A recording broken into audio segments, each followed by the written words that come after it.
kenapa dia kecewa karena pengakuan Jamal, justru dia melakukan seperti itu gitu. Ya, silakan Bu.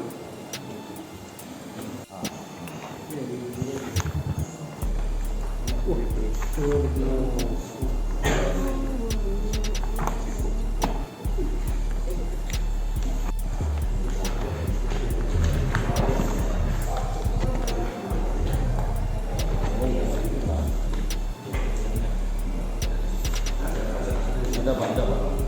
Enggak, yang apa yang berlaku?